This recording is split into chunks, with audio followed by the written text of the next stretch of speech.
Catherine Cookson, who is the author of more than 100 books, described her mother Kate with characteristic frankness as sick to the depths of her soul, which someone might say is no way to talk about your mother, except that by clearly seeing and naming her mother's dismal state brought on by alcohol abuse, Catherine was sufficiently shocked into awareness to determine to live her life in an entirely different way.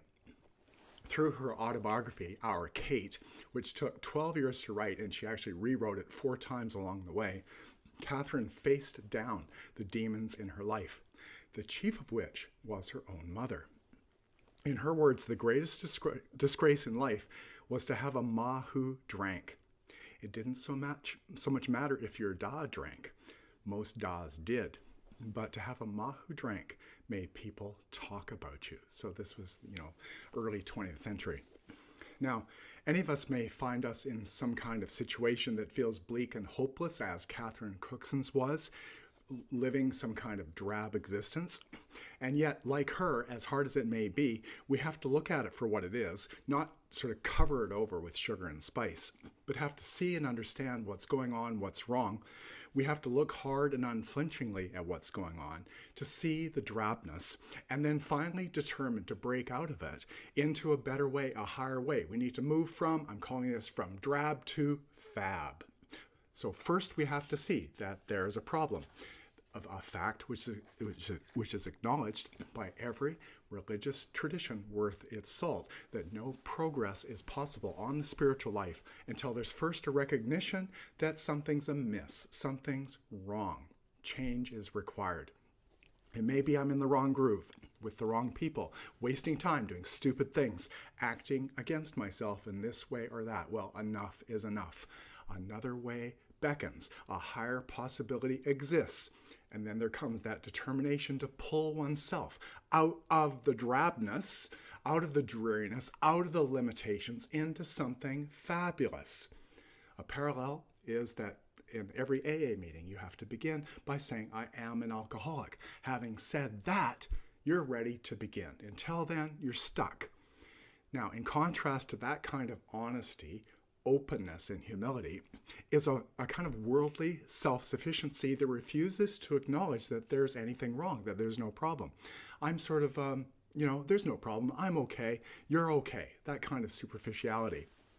Well, this I'm okay, you're okay spirituality, sometimes people oriented this way will say, what are you fussing about? Why are you so critical? Why don't you just accept what's going on? Well, have a drink, take a pill, go to a Canucks game, get busy, distract yourself, forget about it, just leave it alone. While for Catherine Cookson and for any of us who feel like stuck in what is drab and dull and dreary, there was a steely determination to break out of what she called the drabness of my early existence, like enough's enough.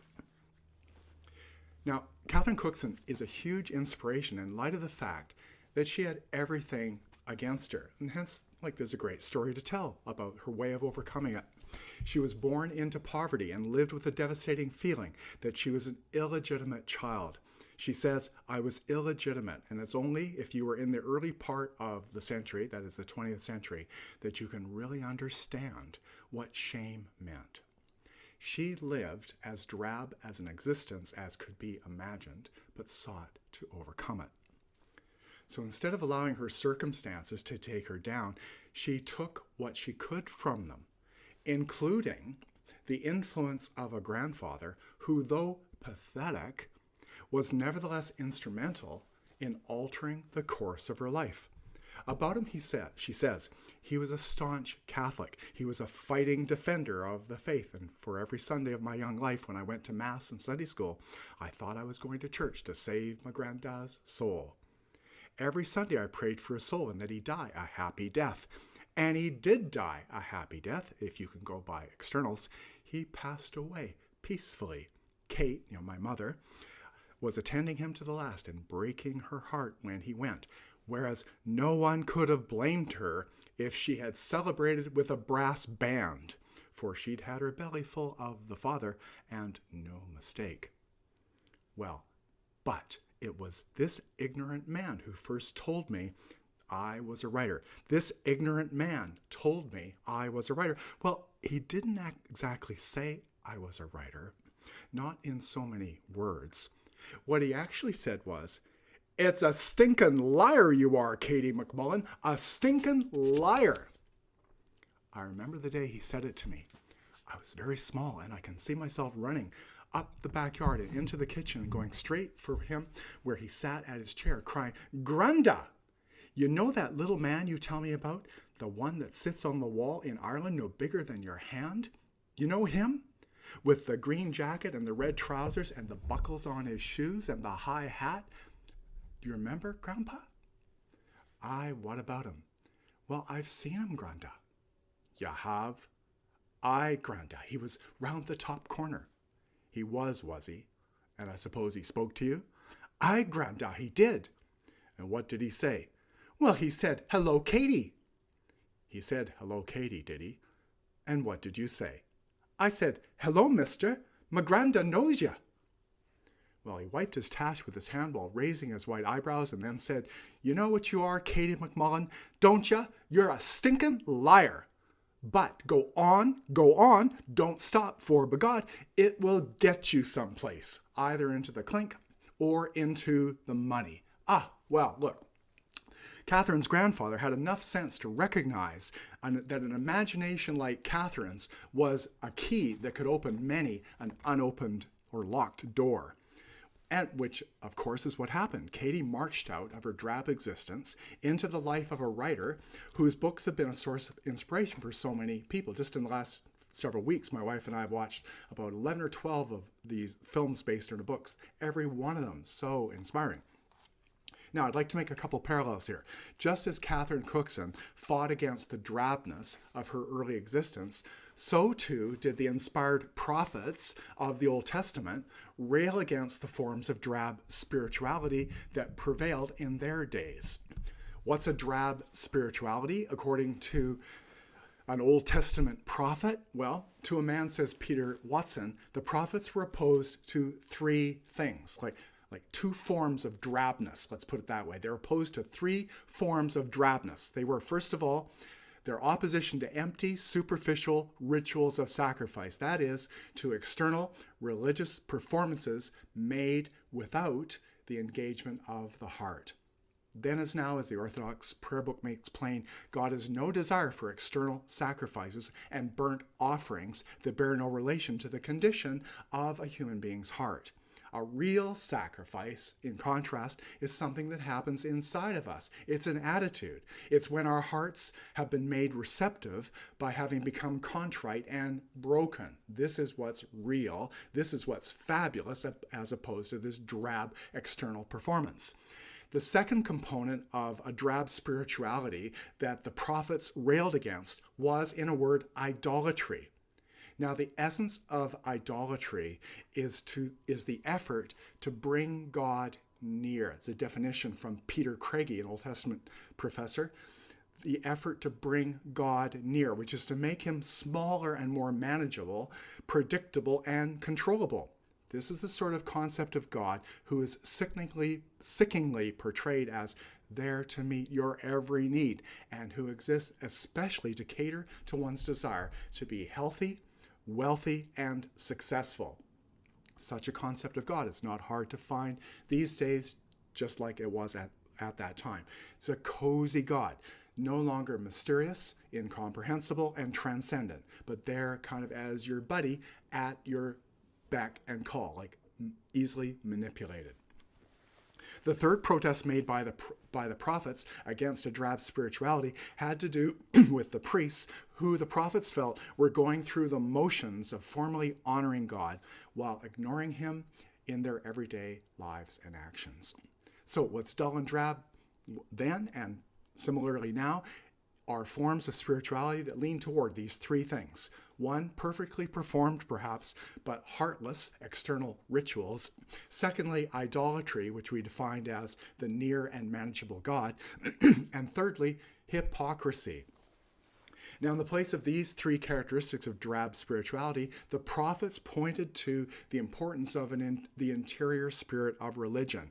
They wanted the faithful to reflect on their own behavior, their feelings, and their failings. They wanted them to concentrate on their inner life. That's what counted.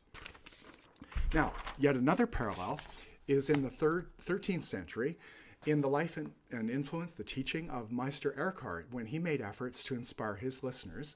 And, when he did that, he was doing great for so many years. And then, people got wind of it. Like the authorities, the officials heard about what he was doing. And some of the things that he said shocked their drab sensibilities. He was loved by those under his spiritual care and hated by those who watched from afar. Well, how often does that occur? It's been explained that the conflict between Meister Eckhart and the authorities at the time was what has been called a missing of minds. Indeed, yeah, their minds completely missed each other. I mean, it's an old story. For how often do you hear of a drab, dull, pedantic, uncreative, and reactionary mind coming up against a mind of fire like Eckhart's? In this, his experience was not unlike his Lord's, who throughout the pages of the New Testament was continually watched by spiritually drab officials who spent their time watching Jesus, hoping to find that he would trip up in some way. For example, Luke 14:1. Find these verses all through the Bible. And it chanced that he went into the house of one of the chief Pharisees to eat bread on a Sabbath day, and they watched him. Watched to see him break some external rule. Well, the contrast between these two minds, why these minds missed, and you've got a drab mind and you've got a fabulous mind. It was the poetry, says Richard Woods, it was the poetry in Eckhart that they couldn't appreciate. It was his daring excesses of speech and his flights of imagination, of which the great scholar transcended the arid limitations of the learned disquisition and dispute, seeking to move his listeners through the art of preaching. So, he says Richard Woods, Eckhart was an artist and they were bureaucrats. Boy, this is a fundamental thing, between drab and fab. The difference between an artist and the bureaucratic mentality.